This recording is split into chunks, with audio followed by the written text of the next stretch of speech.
Welcome to this journey through one of the most disturbing cases recorded in the history of the Missouri Ozarks. Before we begin, I invite you to leave in the comments where you are watching from and the exact time you're listening to this narration. We are interested in knowing to what places and at what times of day or night these documented accounts reach.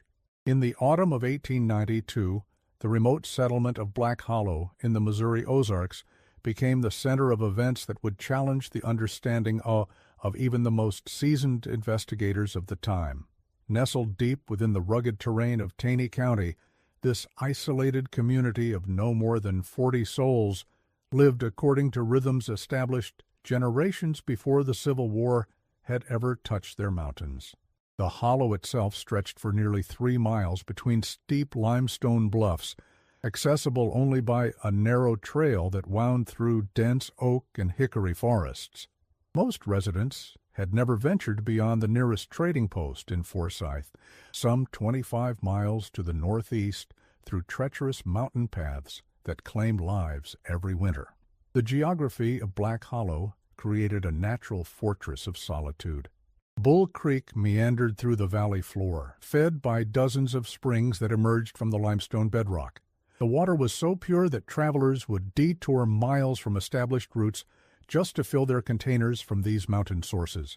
Yet this same isolation that provided life-sustaining water also created conditions where families could disappear without notice, where secrets could fester for generations, and where the line between civilization and wilderness became increasingly blurred. Archaeological evidence suggested that various Native American groups had occupied the hollow for centuries before European settlement. Creek and Cherokee hunting parties had used the extensive cave systems as seasonal shelters, leaving behind pictographs and artifacts that early settlers found both fascinating and disturbing. These ancient markings depicted scenes that seemed to document rituals and practices that bore no resemblance to the religious traditions familiar to Christian settlers. More troubling were the symbols that appeared to show human figures undergoing transformations, their bodies elongated and distorted in ways that suggested either artistic symbolism or documentation of actual witnessed events. At the heart of this community stood the Grimm family homestead, a weathered log structure built by Heinrich Grimm in 1847 when he first claimed the land under provisions of the Federal Homestead Acts. Heinrich had arrived in the Ozarks as part of a wave of German immigration that brought skilled craftsmen and farmers to the frontier territories. He possessed knowledge of traditional European folk medicine and agricultural techniques that served him well in the challenging mountain environment. The original cabin he constructed demonstrated sophisticated understanding of local building materials and climate conditions, incorporating features that would not become common in regional architecture for another generation. By 1892, the property had passed to his son, Jacob Grimm, a man of 43 years who lived there with his wife Martha and their 4 children, Samuel, age 19, Rebecca 17, young Heinrich 12, and little Mary, just 8 years old. Jacob had inherited not only his father's land, but also his extensive knowledge of traditional medicine and his collection of books and manuscripts that dealt with subjects rarely discussed openly in frontier communities. The Grimm family library was unusual for such a remote location. Jacob possessed volumes on botany, anatomy, and natural philosophy that would have been considered advanced even in established eastern cities. More intriguing were the handwritten journals and notebooks that had been passed down through generations of the family, documents that contained detailed observations of local plant life, cave systems, and geological formations. These manuscripts revealed a level of systematic investigation and documentation that suggested the Grimms viewed their mountain home as more than simply a place to farm and raise livestock. Martha Grimm, born Martha Schneider, had grown up in a similar German immigrant family in the neighboring county. Her education was extensive for a frontier woman, including literacy in both German and English, basic mathematics, and comprehensive knowledge of herbal medicine and food preservation. She had married Jakob in 1870, and neighbors described the early years of their marriage as remarkably harmonious. Martha was known for her intelligence, her skill in treating injuries and illnesses, and her ability to predict weather patterns with uncanny accuracy. The four Grimm children had been raised with an unusual combination of practical frontier skills and scholarly pursuits. Samuel, the eldest, demonstrated remarkable ability in tracking and hunting, but he also showed interest in his father's books and manuscripts. He had learned to read and write in both German and English, and he possessed knowledge of local geography that surpassed that of much older residents. Rebecca displayed similar intellectual gifts, but her interests focused more on botanical studies and the medicinal properties of native plants. Young Heinrich and Mary were still developing their individual characteristics, but both showed signs of the family's distinctive combination of practical skills and scholarly inclinations. Heinrich demonstrated unusual sensitivity to changes in weather and animal behavior, while Mary showed remarkable ability to locate water sources and navigate through dense forest without becoming lost. The Grimm family's reputation in Black Hollow was complex. They were respected for their knowledge and skills, frequently consulted when neighbors faced medical emergencies or agricultural problems. Yet there was also an undercurrent of unease about the family's activities and interests. They were known to spend considerable time exploring cave systems that other residents avoided, and they were rumored to possess knowledge of local history and geography that seemed to exceed what could be learned through normal observation and experience. The first indication that something was amiss came on October 15, 1892, when Samuel Grimm failed to return from checking the family's trap lines along Rourke Creek. The boy had left before dawn, as was his custom, carrying his father's old percussion rifle and a small canvas sack for any game he might find. He had also taken with him a leather-bound notebook in which he recorded observations about animal behavior and weather patterns. This notebook would later prove to be one of the few tangible clues to his fate. When darkness fell and he had not returned, Jakob organized a search party with 3 neighboring families, the Kellys, the Hoffmans, and the McLeods. These were experienced woodsmen who knew every trail and landmark within a 15-mile radius of the hollow. The search began immediately, despite the difficulty of navigating the rough terrain in darkness. Torches and lanterns were gathered, and the men spread out in a systematic pattern designed to cover the most likely routes Samuel would have taken. They found Samuel's rifle beside the creek, its barrel submerged in the shallow water. The weapon showed no signs of damage or struggle, and it remained loaded with the original charge Jakob had prepared earlier that morning. His canvas sack lay nearby, torn and empty, but the tear patterns suggested deliberate cutting rather than accidental damage. Most disturbing of all was the complete absence of his notebook, which Samuel never traveled without, and which would have been valuable to anyone familiar with its contents. The tracks discovered in the soft mud along the bank defied easy explanation and would be discussed and debated by residents of the hollow for decades to come. Samuel's boot prints were clearly visible in several locations, showing that he had moved along the creek bank for some distance before stopping at the spot where his rifle was found. But alongside his tracks were impressions that challenged the observer's understanding of what they were seeing. Old Thomas Kelly, who had tracked game through these mountains for over 50 years, later told the county sheriff that the accompanying prints appeared to be made by bare feet, but of unusual size and proportion. The impressions suggested feet that were longer and narrower than normal, with what appeared to be unusually extended toes. The depth of the impressions indicated someone of considerable weight, perhaps 200 pounds or more, yet the stride length and gait pattern suggested a much smaller individual.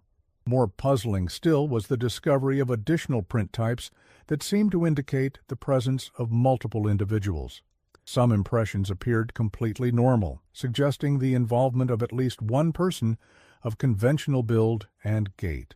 Others showed characteristics that the experienced trackers found impossible to categorize. The arrangement of the various tracks suggested a meeting or gathering had taken place at the creek side, with Samuel's movements indicating he had approached willingly rather than under duress. The search continued for 3 days, with the initial party expanding to include men from as far away as Branson and Hollister.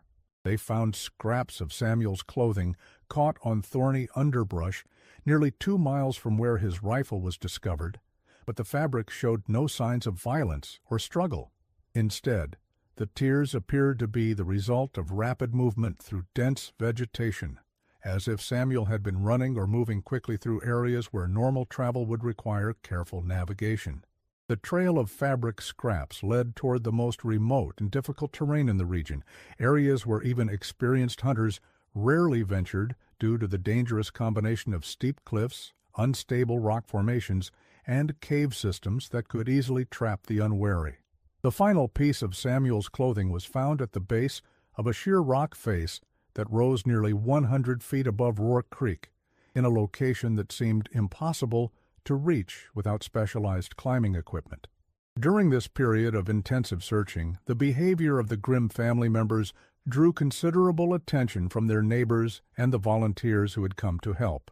While such situations typically brought out strong emotional reactions from family members, the Grimms displayed responses that struck many observers as unusual and troubling. Martha Grimm exhibited behavior that ranged from unnaturally calm to almost detached from the crisis at hand. While other mothers in similar circumstances might have been consumed with grief, anxiety, or frantic activity, she maintained her daily routines with mechanical precision. She continued to prepare meals for the search parties, tend to household tasks, and care for her remaining children as if nothing extraordinary was happening. When directly questioned about Samuel's disappearance, she spoke of him as if he were merely delayed rather than missing, expressing confidence that he would return when his current activities were completed. More disturbing to the search volunteers were Martha's references to knowledge about Samuel's whereabouts that she claimed to have received through dreams and visions. She spoke of communication with her son that occurred during sleep, describing conversations in which he assured her of his safety and explained that he was engaged in important work that prevented his immediate return. These claims were initially dismissed as the wishful thinking of a worried mother, but Martha's detailed descriptions of locations and activities proved remarkably accurate in several instances. When Sheriff Henry Colson arrived from the county seat in Forsyth, he found a situation that challenged his experience with frontier crises and family emergencies. Sheriff Colson was a veteran lawman who had dealt with numerous cases of missing persons, domestic violence, and wilderness accidents during his 15 years in office. He prided himself on his ability to quickly assess situations and determine the most likely explanations for unusual events. His interview with Martha Grimm left him profoundly unsettled. Her responses to his questions were measured, detailed, and internally consistent, but they described a version of events that seemed to exist in a different reality from that experienced by other family members and neighbors. She claimed that Samuel had been preparing for this disappearance for several weeks, gathering supplies and information for what she described as an important journey of discovery. She insisted that his absence was voluntary and purposeful rather than the result of accident or foul play. More troubling were Martha's references to Samuel's involvement in activities that she described as continuing the work begun by previous inhabitants of the region. She spoke of ancient knowledge preserved in the cave systems of the Hollow, information that had been passed down through generations of people who understood the true nature of the mountain environment. According to Martha, Samuel had demonstrated unusual sensitivity to this hidden knowledge and had been selected to play a role in preserving and extending it. Sheriff Colson's attempts to obtain more specific information about these claims proved frustrating. Martha's explanations were detailed and consistent, but they referred to concepts and activities that seemed to have no basis in observable reality. She spoke of communication networks that operated without conventional means, of knowledge that could be transmitted directly from mind to mind, and of discoveries that had been made in the hidden chambers beneath the mountains. The sheriff's interviews with the other Grimm family members revealed additional disturbing information about the household's dynamics and Samuel's behavior in the weeks before his disappearance. Rebecca, the eldest daughter, confided that Samuel had been troubled by strange dreams and visions that began sometime in late August. He had spoken of hearing voices calling to him from the deep woods, voices that seemed to know intimate details about his life and family history. These voices, according to Rebecca's account, had provided Samuel with detailed information about the cave systems in the region, including the locations of chambers and passages that were not marked on any available maps.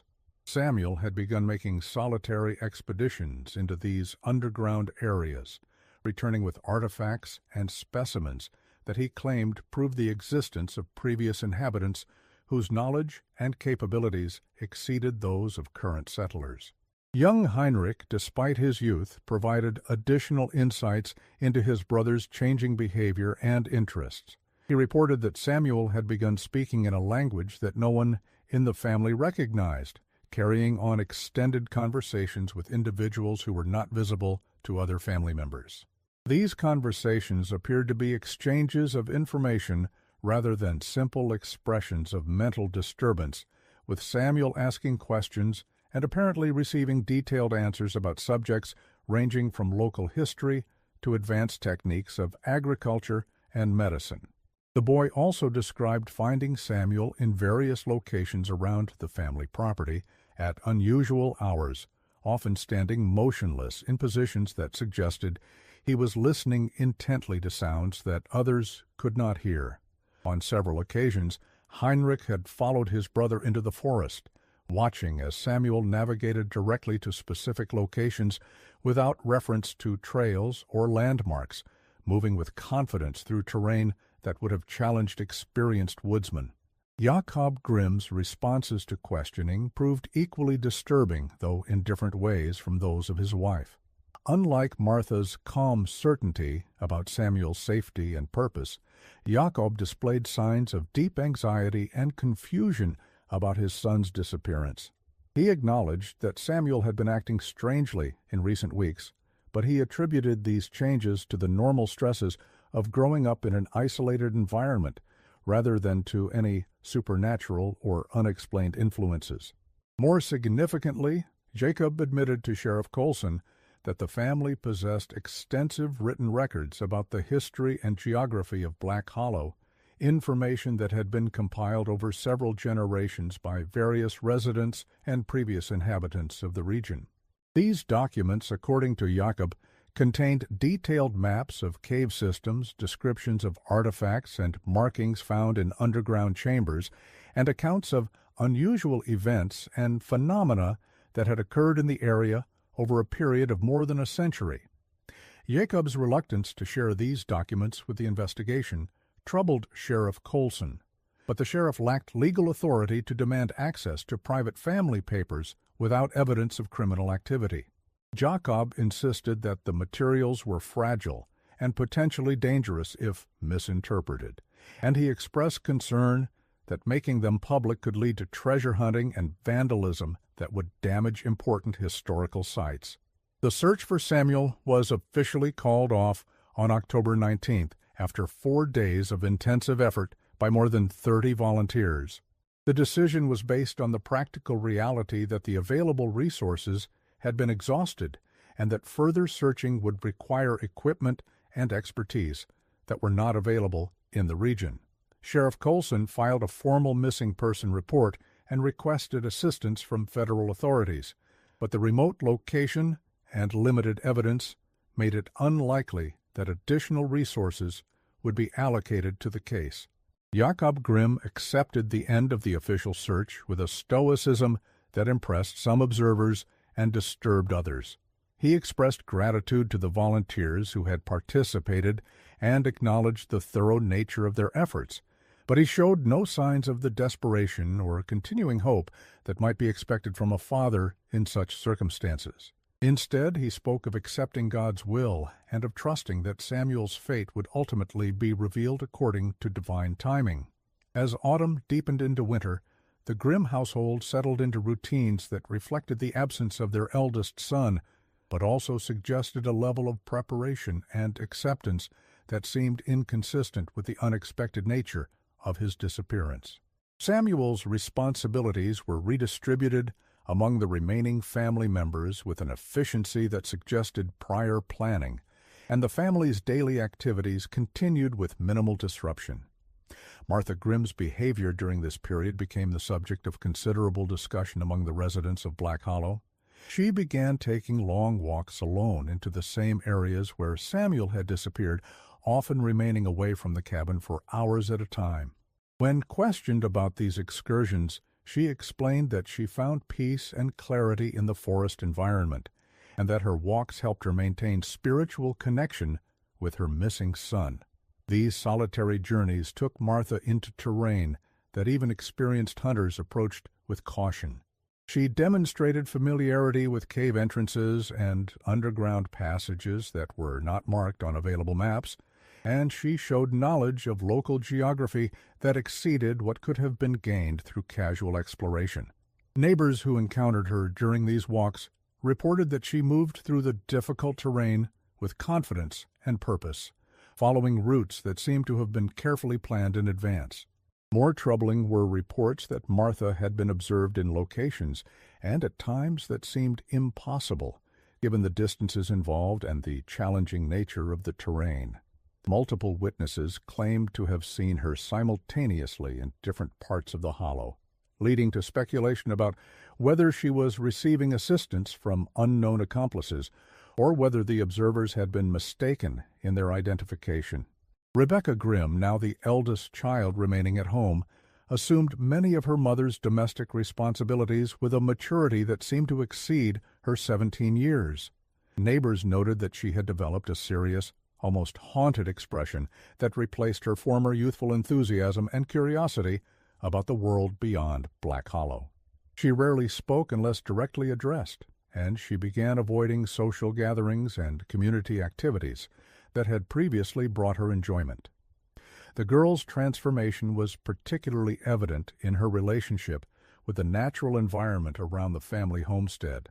Previously, Rebecca had enjoyed exploring the woods and fields near the cabin, collecting specimens for botanical studies, and helping with outdoor work. After Samuel's disappearance, however, she seemed to develop an aversion to venturing far from the immediate vicinity of the house, and she showed signs of anxiety when required to travel even short distances into the forest.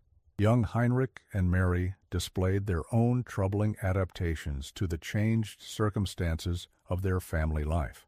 Heinrich became increasingly prone to violent outbursts, striking his sister or destroying household items with little apparent provocation. These episodes were followed by periods of complete withdrawal, during which he would remain silent and unresponsive for hours at a time. The boy also began showing signs of the unusual sensitivity to environmental conditions that had characterized Samuel's behavior, predicting weather changes and animal behavior with accuracy that exceeded normal childhood intuition. Mary, the youngest at 8 years old, underwent perhaps the most dramatic transformation of any family member.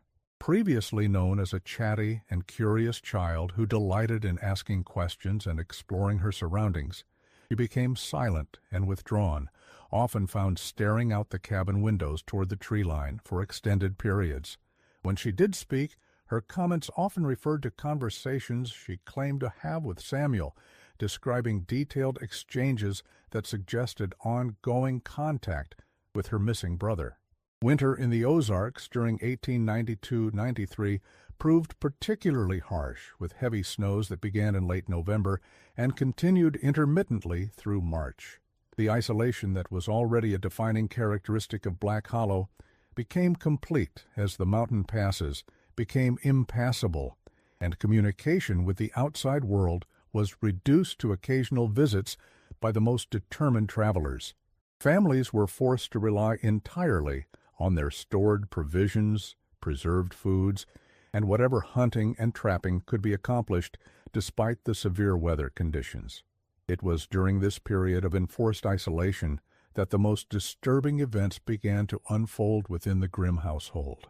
The first indication of serious problems came in late December, just days before Christmas, when Heinrich burst into the cabin of their nearest neighbors, the Kellys, in a state of complete hysteria.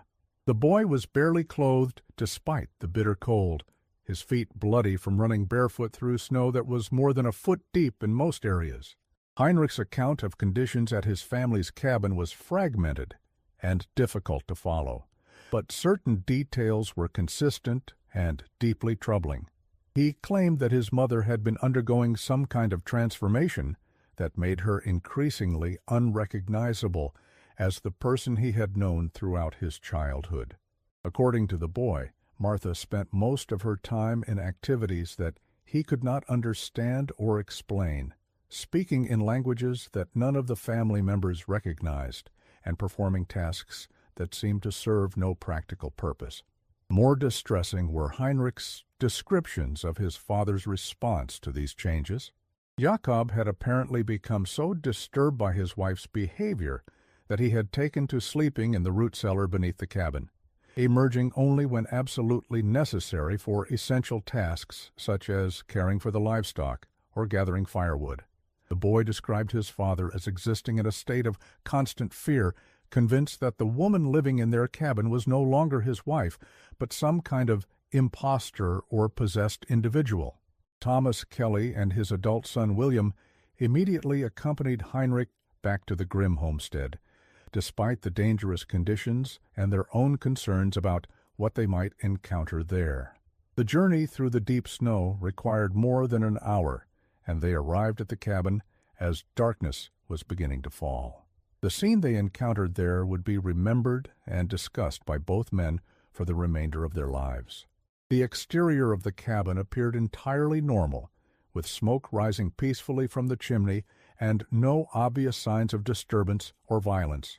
However, the interior of the building told a dramatically different story that challenged the visitors' understanding of what they were witnessing.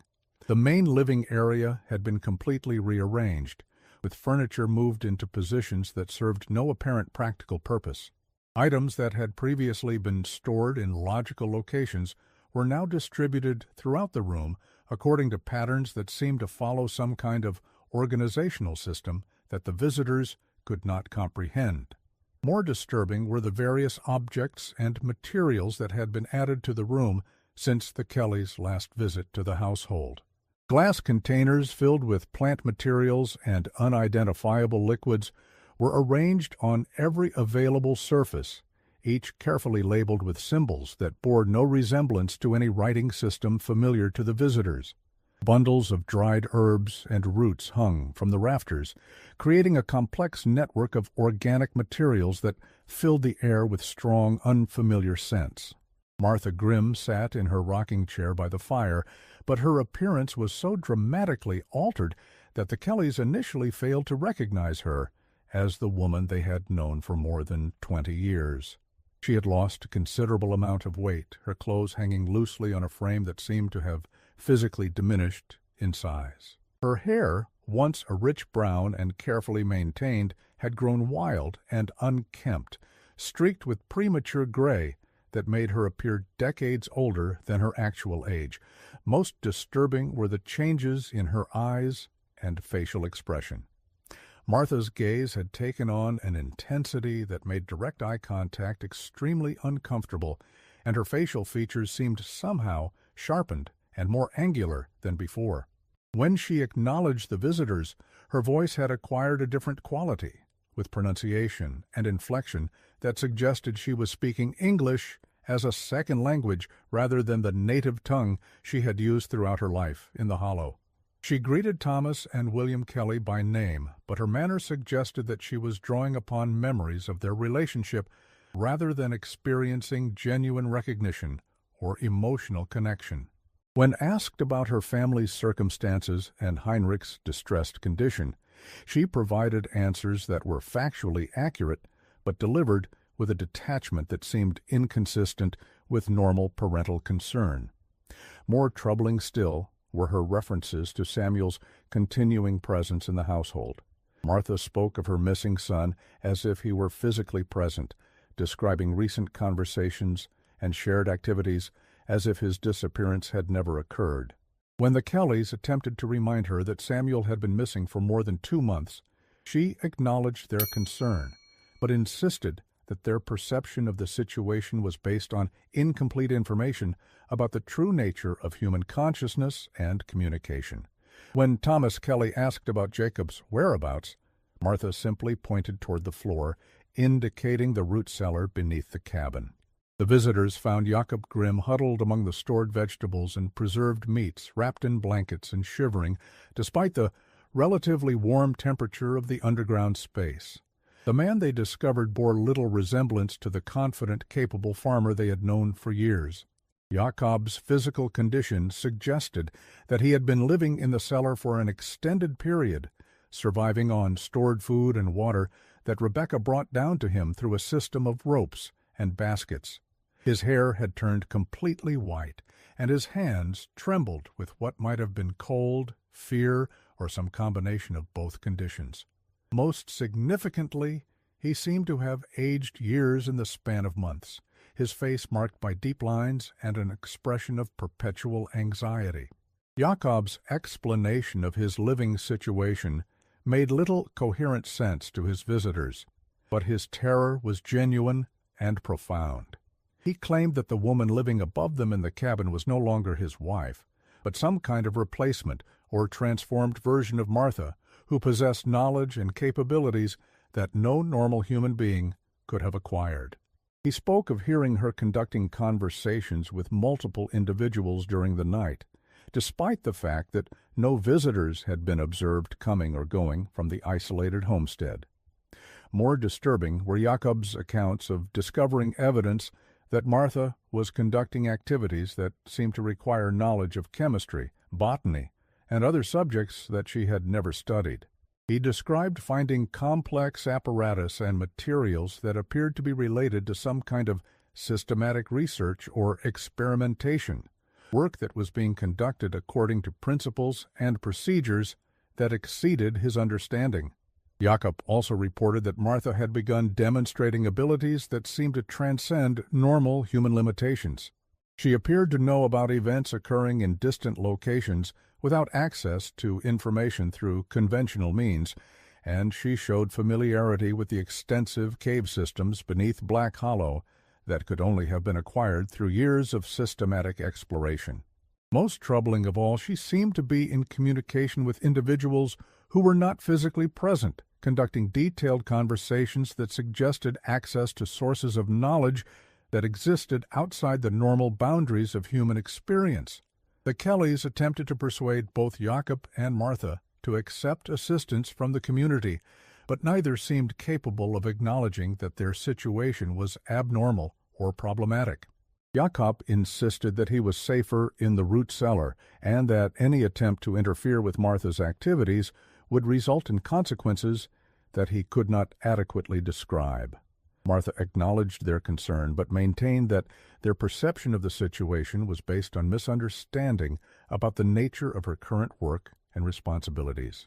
Young Rebecca could be observed occasionally peering around corners and moving through the shadows of the cabin, but she avoided direct contact with the visitors and seemed to exist in a state of constant anxiety about her family's circumstances. When Thomas Kelly attempted to speak with her directly, she fled to areas of the cabin where the visitors could not follow, suggesting that she had been instructed to avoid contact with outsiders. Most mysterious of all was the complete absence of young Mary, who could not be located despite thorough searching of the cabin and immediate vicinity. When asked about the child's whereabouts, Martha provided vague responses that suggested Mary was safe and well cared for, but occupied with activities that required privacy and concentration. Jakob, when questioned separately, admitted that he had not seen his youngest daughter for several weeks, and expressed profound concern about her fate. Disturbed by what they had witnessed, the Kellys convinced Heinrich to return with them to their own cabin, where he could be properly fed and cared for, while they determined what action to take regarding his family's situation.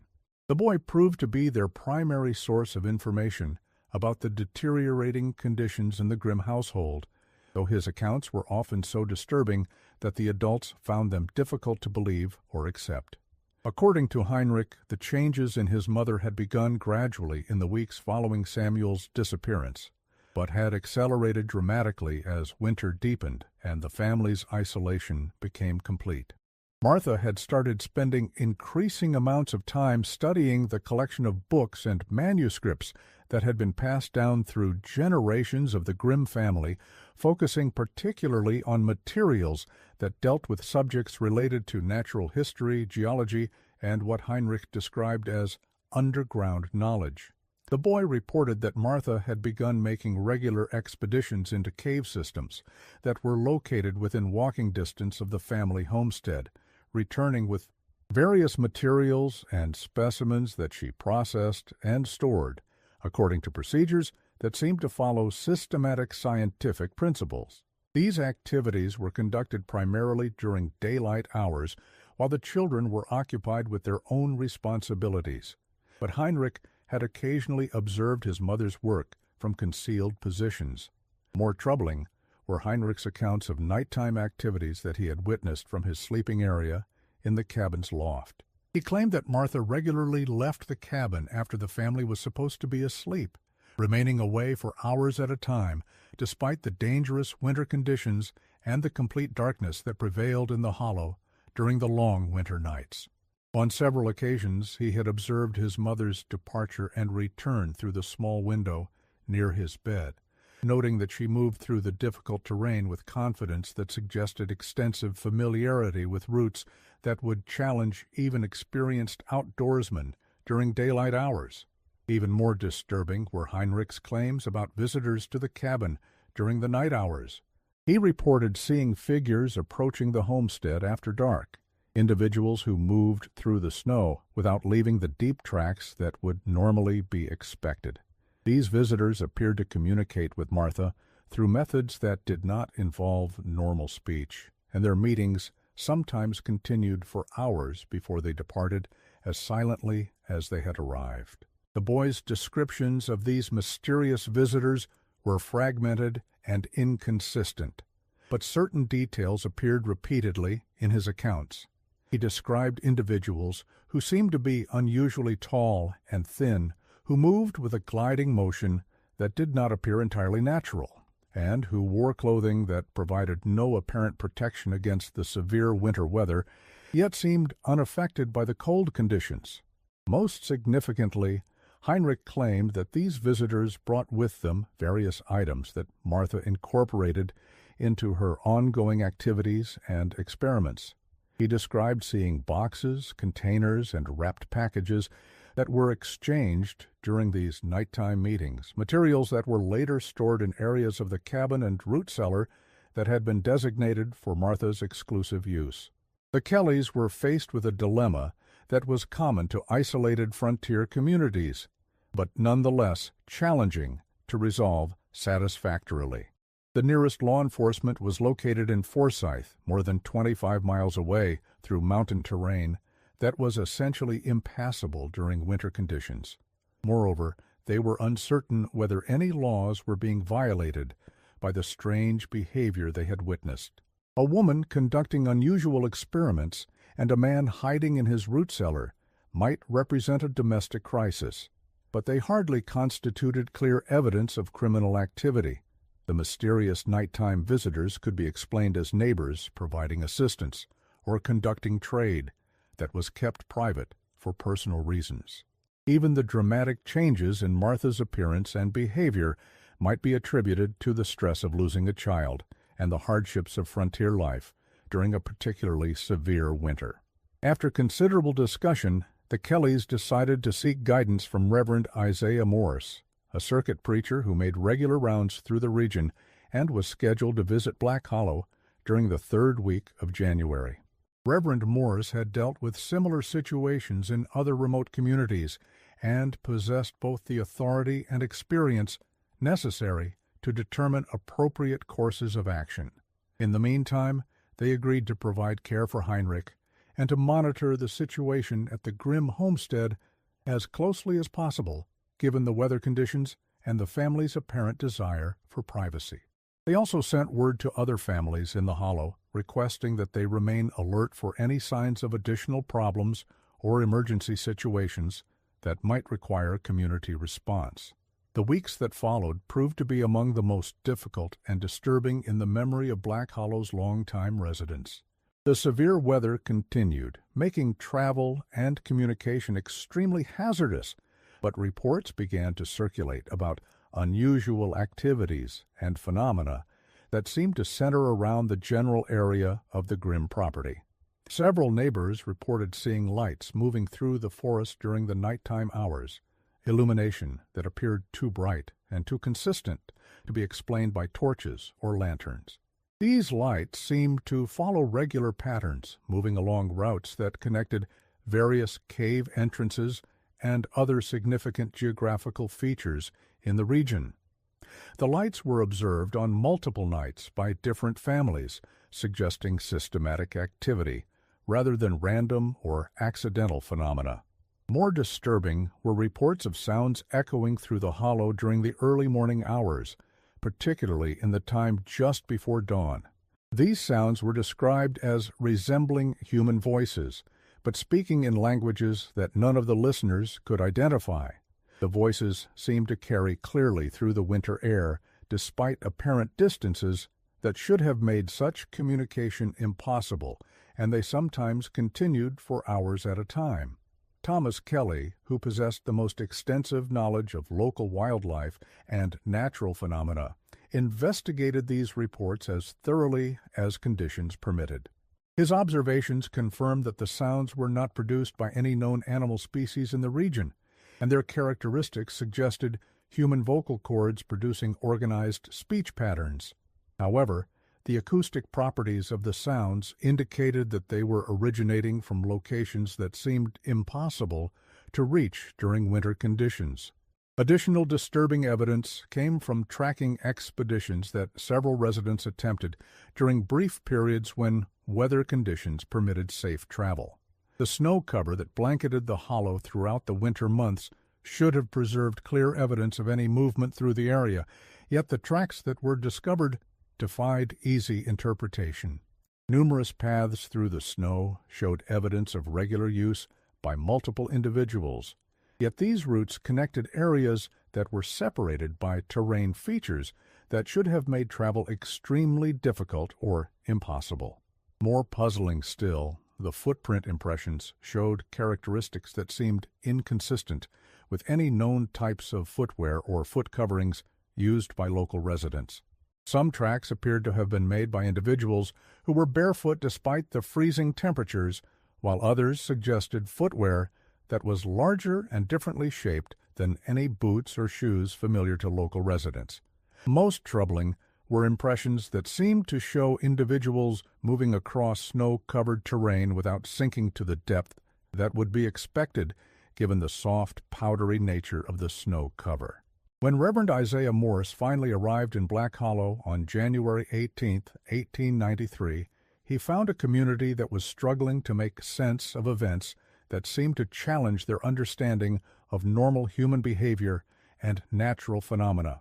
Reverend Morris was a man of considerable education and experience, having served frontier communities throughout Missouri and Arkansas for more than 15 years.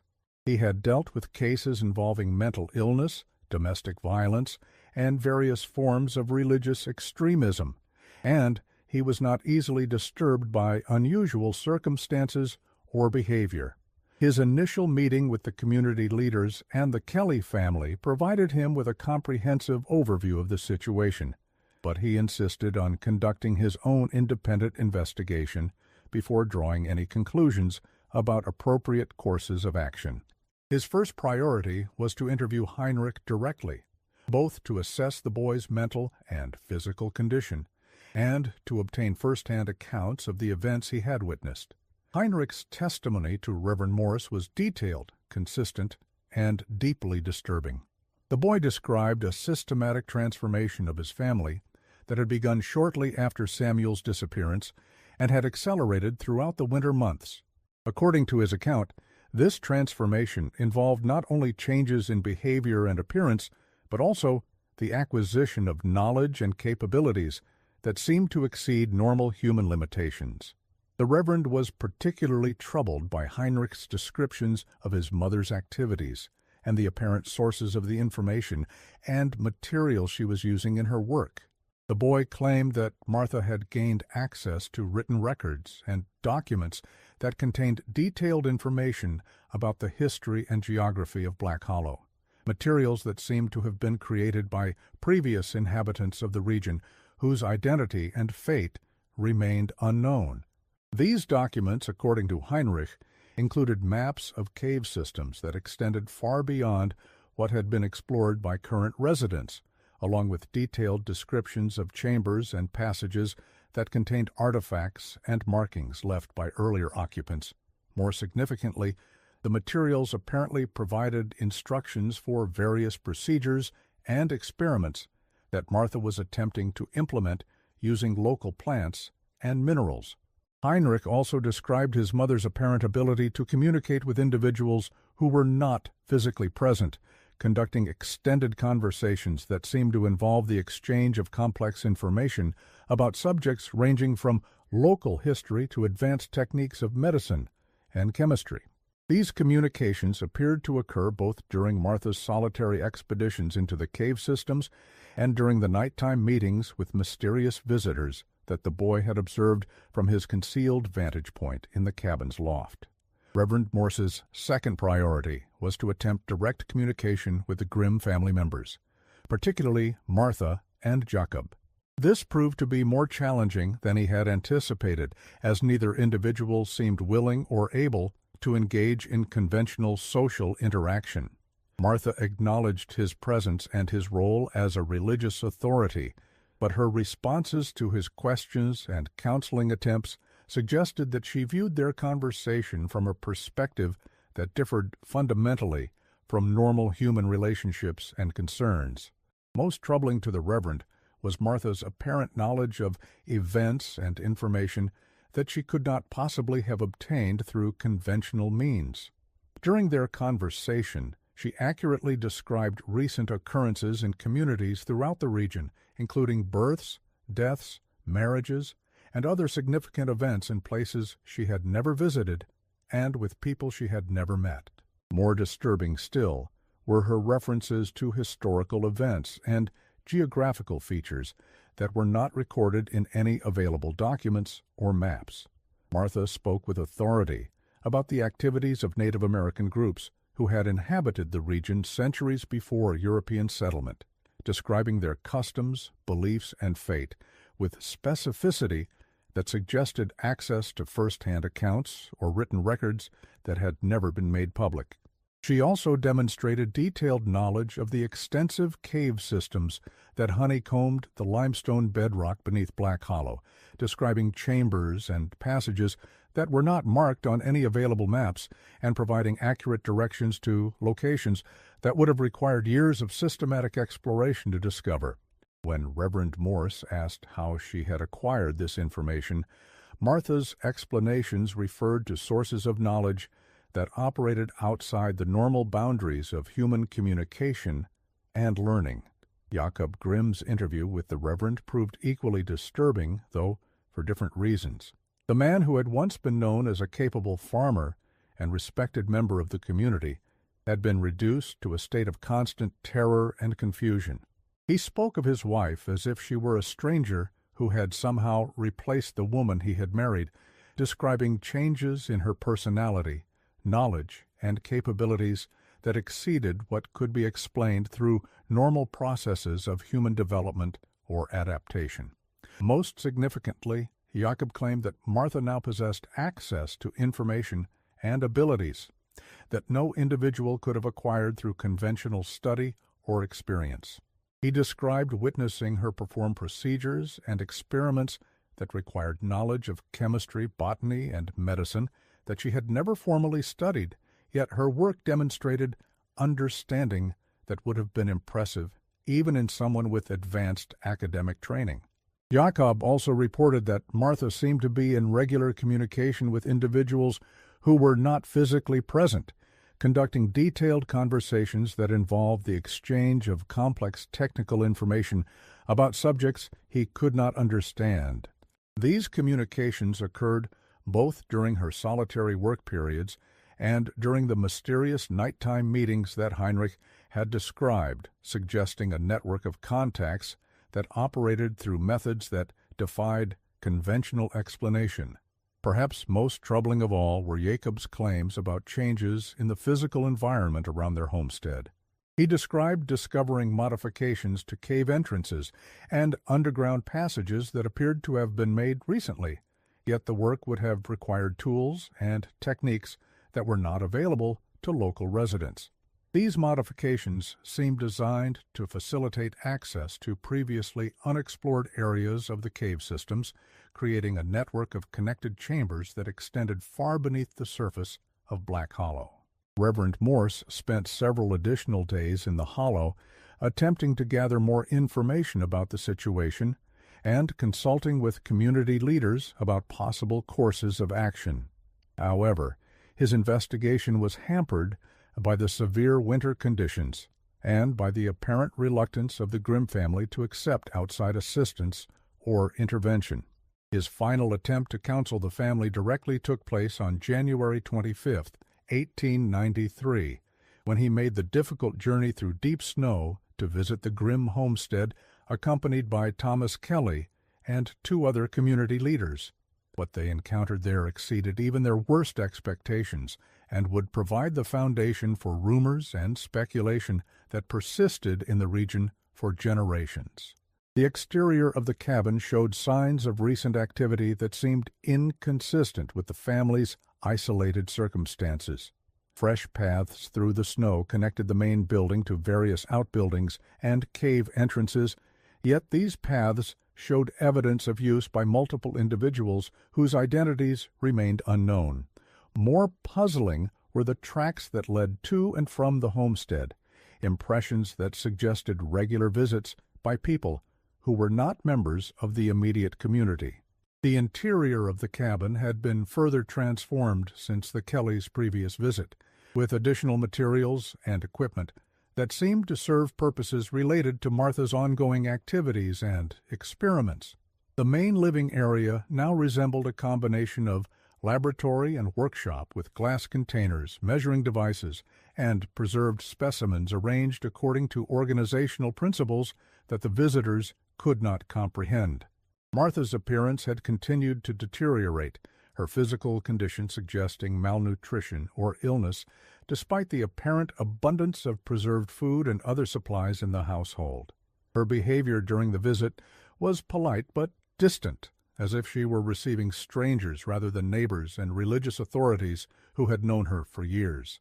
Most disturbing were her references to work and responsibilities that she described as being of vital importance not only to her family, but to the broader community and region. The visitors were unable to locate Jacob during this visit, though Martha assured them that he was safe and well cared for. When pressed for more specific information about his whereabouts, she explained that he was engaged in activities that required privacy and concentration, work that was essential to the success of the projects she was pursuing. Her calm certainty about his condition contrasted sharply with the evidence of his terror and confusion that the visitors had witnessed during their previous encounter. Young Rebecca made a brief appearance during the visit, but her condition alarmed the community leaders even more than her mother's transformation had done. The girl appeared to have lost a considerable amount of weight, and her eyes showed the kind of exhaustion that suggested prolonged sleep deprivation or extreme stress. Most troubling was her apparent inability or unwillingness to communicate directly with the visitors, responding to questions only through gestures or single-word answers that provided little useful information. The complete absence of young Mary remained unexplained and deeply troubling to all the visitors. Martha's assurances that the child was safe and well cared for were contradicted by the obvious distress of the other family members and by the increasingly disturbing evidence of activities that seemed to involve risks that no responsible parent would expose a young child to. Reverend Morse left Black Hollow on January 27, 1893, with serious concerns about the welfare of the Grimm family and the safety of the broader community. In his official report to church authorities, he recommended immediate intervention by law enforcement and medical professionals, but he acknowledged that the remote location and severe weather conditions made such intervention extremely difficult to arrange or implement. More troubling was his private assessment of the situation, recorded in personal journals that were not discovered until after his death many years later. In these private writings, Reverend Morse expressed doubts about his ability to understand or address the forces that seemed to be operating in Black Hollow. He described encountering evidence of knowledge and capabilities that exceeded his experience with normal human behavior, and he suggested that the situation might require forms of intervention that went beyond conventional religious or legal remedies. February 1893 brought no improvement to the Grimm family's circumstances, and if anything, the situation appeared to be deteriorating more rapidly as the winter progressed toward its end. The severe weather that had isolated Black Hollow throughout the winter months began to show signs of breaking, with occasional periods of milder temperature and reduced snowfall that allowed for limited travel and communication with the outside world. It was during one of these brief respites in the weather that the most dramatic and disturbing events of the entire crisis finally occurred. On February 22, 1893, Rebecca Grimm appeared at the Kelly homestead in the early morning hours, her nightgown torn and bloodied, her feet bare despite the frozen ground. She was in a state of complete hysteria, barely able to communicate coherently but desperately attempting to convey that something terrible had occurred at her family's cabin. Rebecca's fragmented account of the events of that night would later prove to be the most detailed first-hand testimony available about the final stages of the Grimm family's ordeal. According to her description, she had been awakened before dawn by sounds of struggle and violence coming from the main living area of the cabin. When she investigated, she found her mother engaged in what appeared to be a violent confrontation with multiple individuals whose identities remained unclear in the darkness. The girl claimed that these individuals were not members of the local community, but seemed to be the mysterious visitors who had been coming to the cabin throughout the winter months. However, their behavior during this final encounter was markedly different from the peaceful meetings that Heinrich had described in his earlier testimony. Instead of the quiet, systematic exchange of information and materials that had characterized previous visits, this gathering involved loud arguments, physical struggle, and what Rebecca described as attempts by the visitors to remove items and materials from the cabin against Martha's wishes. Most terrifying to Rebecca was her mother's response to this confrontation.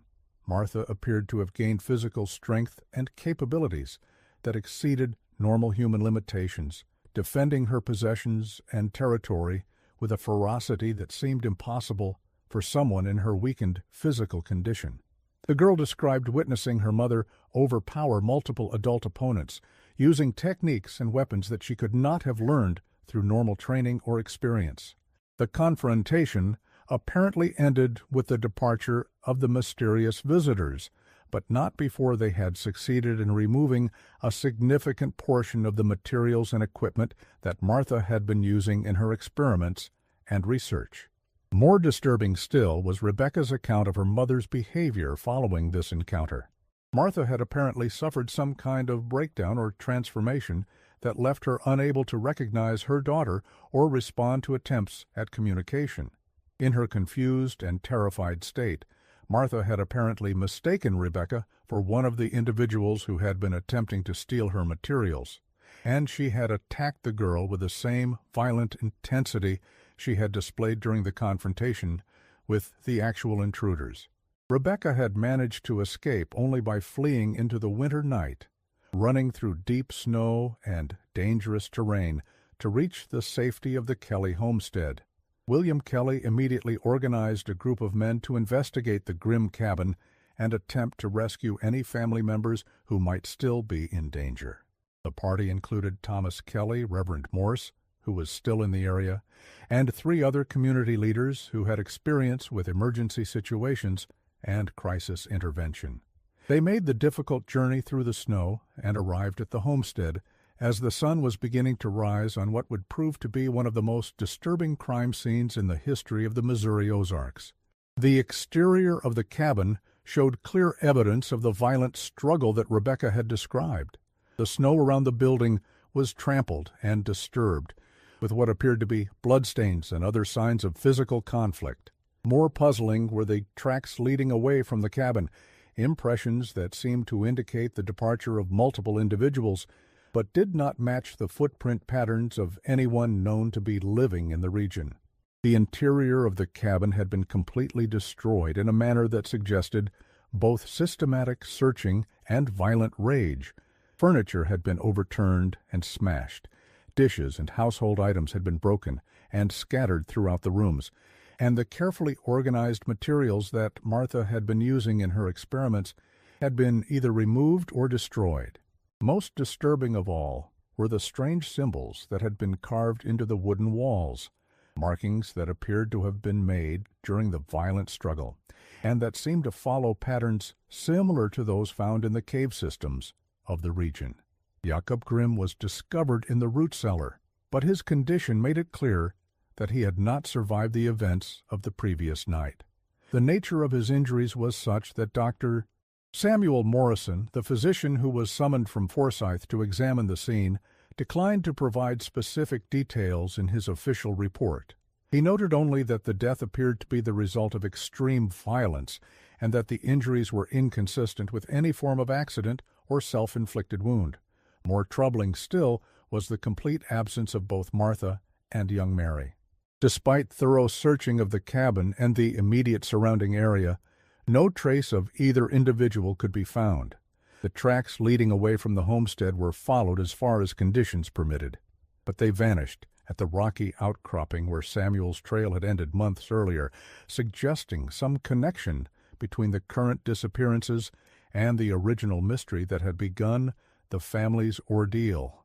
The official investigation that followed was conducted by Sheriff Henry Colson, assisted by deputies from the state capitol and a team of investigators who specialized in violent crimes and missing persons cases. However, the remote location, the severe weather conditions, and the unusual nature of the evidence made their work extremely difficult and ultimately inconclusive. The investigators were able to confirm that Jacob Grimm had been murdered and that Martha and Mary Grimm were missing under circumstances that suggested either voluntary departure or abduction. However, the physical evidence at the scene raised more questions than it answered, and the testimony of the surviving witnesses was so unusual that it challenged the investigators' ability to develop coherent theories about what had actually occurred. Most puzzling was the apparent sophistication of the activities that had been taking place in the cabin prior to the final violent confrontation. The laboratory equipment and research materials that had been partially destroyed or removed suggested systematic scientific work that would have required education and resources that Martha Grimm could not possibly have possessed. The carved symbols found throughout the cabin matched markings discovered in various cave systems throughout the region, indicating connections to a broader network of activities and individuals whose identity remained unknown. Chemical analysis of residues found in the destroyed laboratory equipment, or it revealed compounds and substances that were not native to the Missouri region and that could not have been easily obtained through normal commercial channels. Some of the materials appeared to be derived from plants that grew only in distant geographical areas, while others showed characteristics that suggested synthetic production using techniques that were extremely advanced for the time period. Perhaps most disturbing of all was the discovery of human remains in various stages of preservation, materials that appeared to have been used in Martha's experimental work, but whose origin could not be determined through available investigative techniques. The condition and treatment of these remains suggested knowledge of anatomy and chemistry that would have been remarkable even among trained medical professionals of the era. The investigation officially concluded in April 1893, with Jacob Grimm's death classified as murder by unknown perpetrators, and Martha and Mary Grimm listed as missing persons. Warrants were issued for Martha's arrest in connection with her husband's death, but the lack of clear evidence about her whereabouts or the circumstances of her disappearance made any meaningful pursuit impossible. Rebecca Grimm was placed in the care of distant relatives in Springfield, Missouri, where she remained for the rest of her short life. Those who knew her during her final years described a young woman who had been permanently marked by her experiences in Black Hollow. She rarely spoke about her family or the events she had witnessed, and when she did discuss her past, her accounts were often fragmented and contradictory. Medical professionals who examined Rebecca noted signs of severe psychological trauma that seemed to go beyond what would normally be expected even from someone who had experienced the violent death of a family member. She displayed symptoms that suggested exposure to experiences that had challenged her fundamental understanding of reality, and she never fully recovered the ability to form normal social relationships or function independently in conventional society. Rebecca's death in 1901 at the age of 25 was officially attributed to consumption, but physicians who treated her during her final illness noted unusual characteristics in her condition that they found difficult to explain through conventional medical knowledge. She had apparently maintained correspondence with unknown individuals throughout her years in Springfield, receiving letters and packages that she never discussed with her caretakers or relatives. More intriguingly, Rebecca had apparently continued to demonstrate some of the unusual abilities that had characterized other members of her family.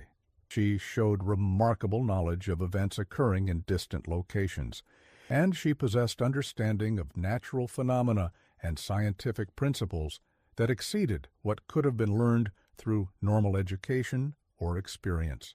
After Rebecca's death, her personal possessions were examined by relatives who hoped to gain insights into her experiences and perhaps locate other surviving family members.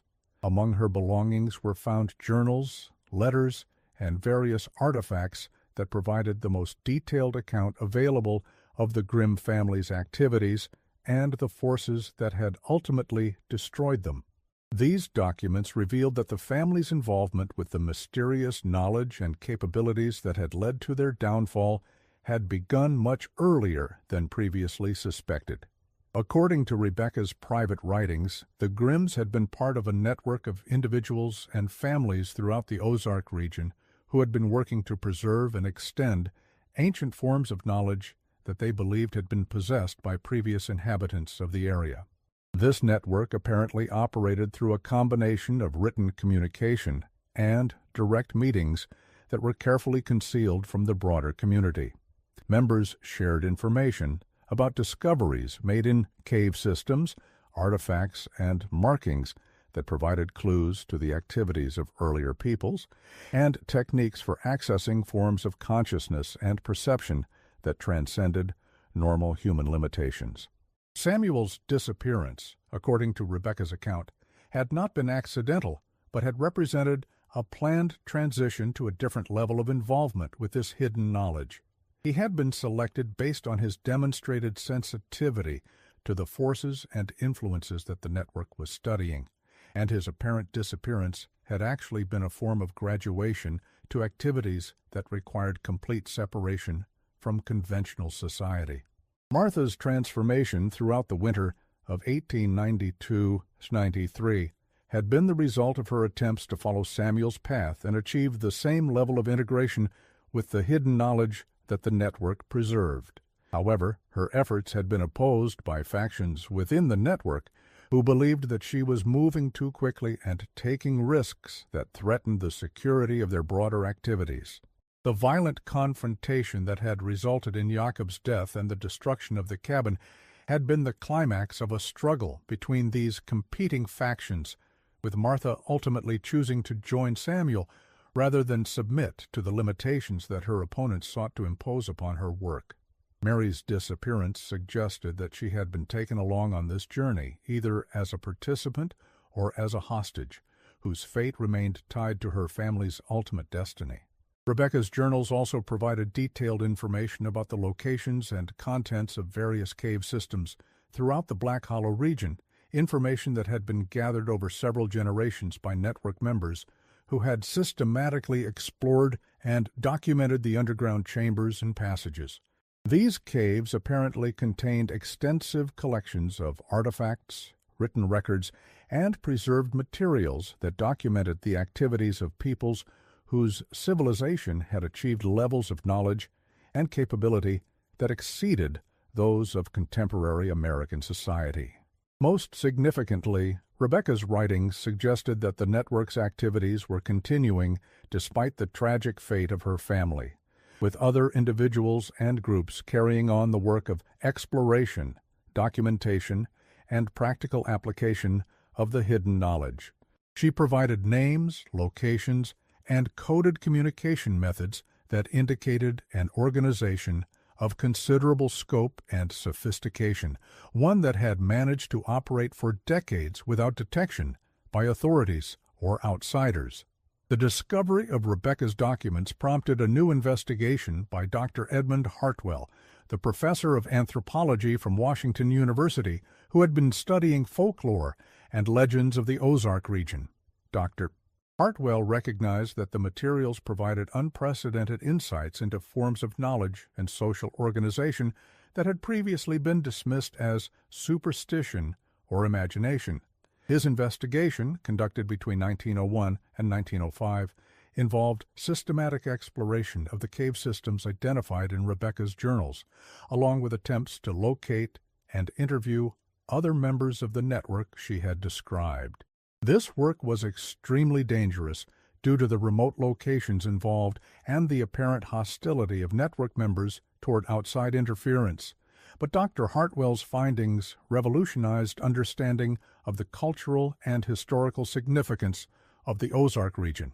The cave systems explored by Dr. Hartwell's team contained evidence of continuous human habitation and activity spanning several centuries, including extensive modifications to natural chambers and passages that demonstrated sophisticated engineering and construction techniques. More remarkable were the collections of written materials, scientific instruments, and preserved specimens that had been maintained in these underground locations, representing a level of systematic research and documentation that rivaled the work of major academic institutions.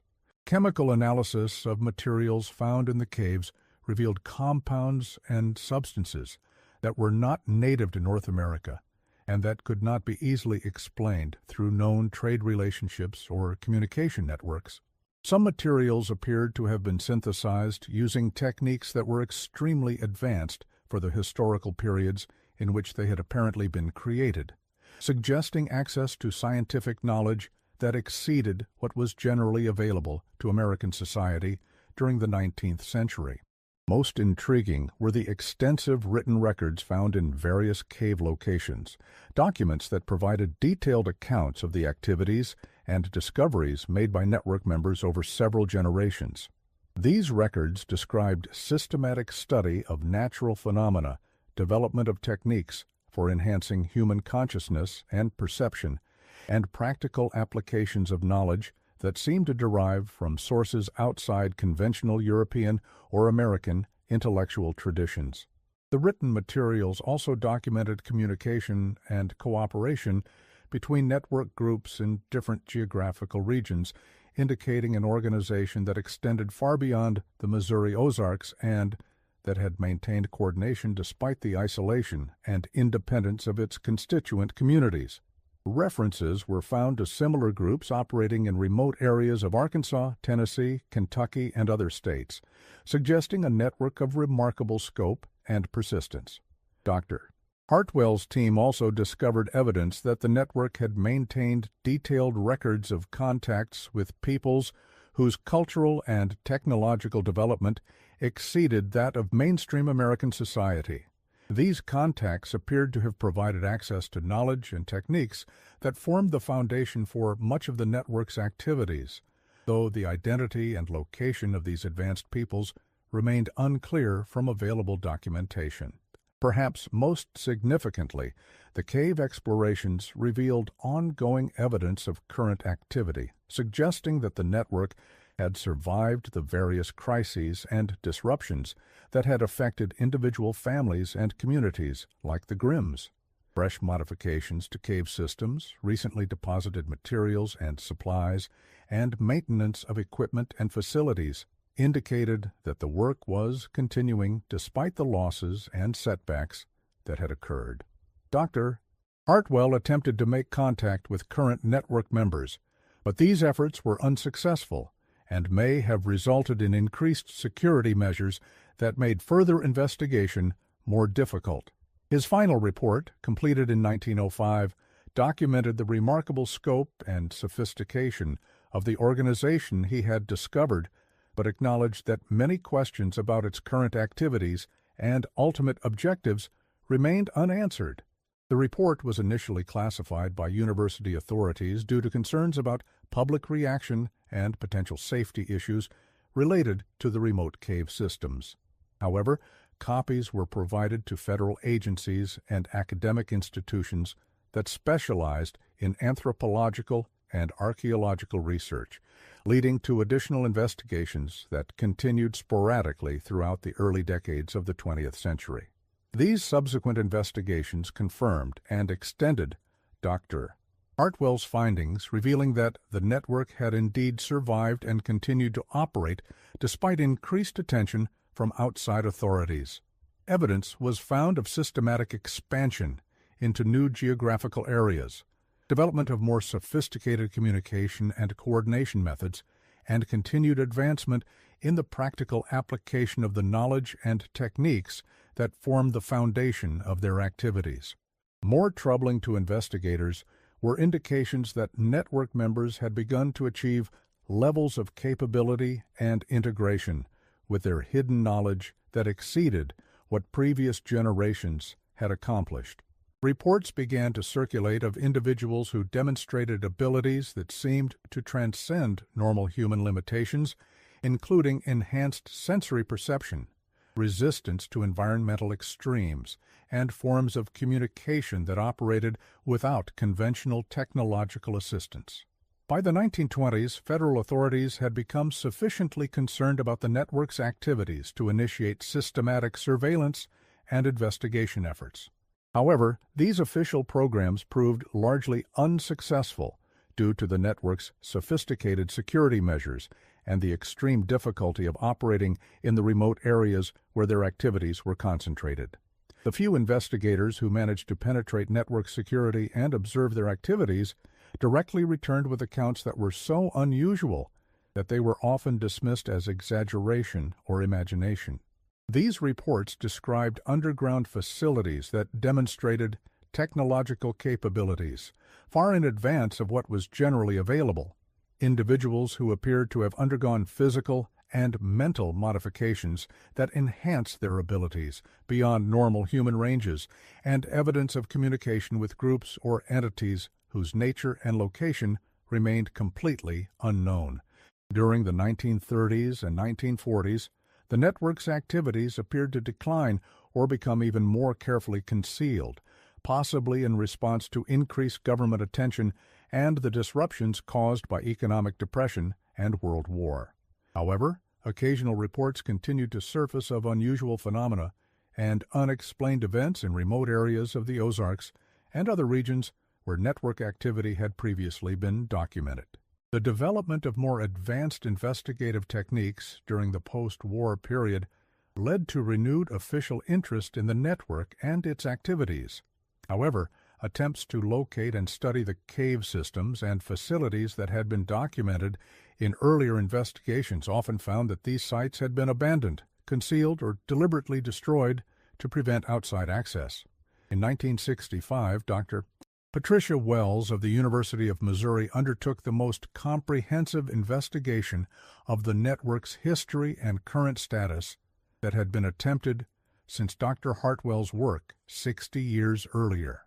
Her research benefited from access to previously classified government documents and advanced archaeological techniques that provided new insights into the scope and significance of the organization's activities. Dr. Bourdar, Wells' investigation confirmed that the network had indeed survived the various disruptions and challenges of the 20th century, though its current form and activities appeared to differ significantly from what had been documented in earlier periods.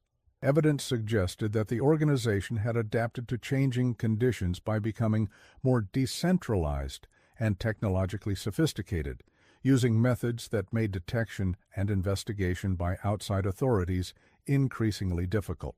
More significantly, Dr. Wells discovered indications that the network's long-term objectives involved preparation for changes in human society and environmental conditions that they believed were inevitable and necessary. References were found to plans and preparations that seemed designed to preserve and protect certain forms of knowledge and capability during periods of social and technological disruption that the network anticipated in the future. The implications of these discoveries were so significant that Dr. Wells's final report was immediately classified by federal authorities and has never been released for public review. However, portions of her research were incorporated into government planning documents related to emergency preparedness and national security, suggesting that official agencies took the network's capabilities and objectives seriously. Today, nearly 130 years after the tragic events that destroyed the Grimm family, the Black Hollow region remains largely unchanged from its condition in the 1890s. The area has been designated as protected wilderness, ensuring that casual exploration and development are prevented while preserving whatever secrets the region may still hold. Occasional reports continue to surface of unusual phenomena observed in the area, including unexplained lights, sounds, and evidence of human activity in locations that are supposed to be uninhabited. These reports are generally dismissed as natural phenomena or the imagination of hikers and hunters, but their persistence suggests that some form of activity may indeed be continuing in the remote cave systems and hidden facilities of the region. The official records of the Grimm family tragedy and the subsequent investigations are preserved in various government and academic archives, though access to much of this material remains restricted. The story has largely faded from public memory, remembered primarily by local historians and researchers who specialize in the folklore and legends of the Ozark region. However, for those who have studied the documented evidence and explored the implications of what was discovered, the Black Hollow case represents far more than an isolated frontier tragedy. The systematic nature of the activities documented over more than a century, the sophistication of the knowledge and techniques involved, and the apparent continuation of the work despite various disruptions and challenges suggest an organization of remarkable persistence and capability. The possibility that such groups continue to operate in remote areas of the American wilderness, pursuing objectives that transcend the goals and understanding of mainstream society, raises fundamental questions about the nature of human potential and the forms of knowledge that may exist outside conventional academic and scientific institutions. Whether the network's activities represent a beneficial preservation of ancient wisdom, a dangerous pursuit of power that threatens social stability, or something else entirely, remains unclear from available evidence. What is certain is that the story of Martha Grimm and her family's tragic fate provides a glimpse into forms of human achievement and organization that continue to operate beyond the boundaries of official knowledge and public awareness. The mountains and forests of Missouri continue to guard their secrets, but the documented evidence suggests that those secrets involve capabilities and knowledge that may prove to be of crucial importance to humanity's future development. The Black Hollow case serves as a reminder that even in our modern age of global communication and scientific advancement, there remain aspects of human experience and potential that we are only beginning to understand. Perhaps someday, when society has developed the wisdom and capability to safely approach these hidden forms of knowledge, the sealed caves and secret facilities of the Ozark Mountains will be opened and their contents fully examined. Until then, they remain as Martha Grimm left them more than a century ago, repositories of human achievement that exceeded the understanding of their time and continue to wait for future generations with the courage and vision to unlock their secrets. The Hollow remains silent now, its mysteries preserved beneath layers of stone and government classification, but the wind that moves through the ancient trees still carries echoes of the knowledge and capability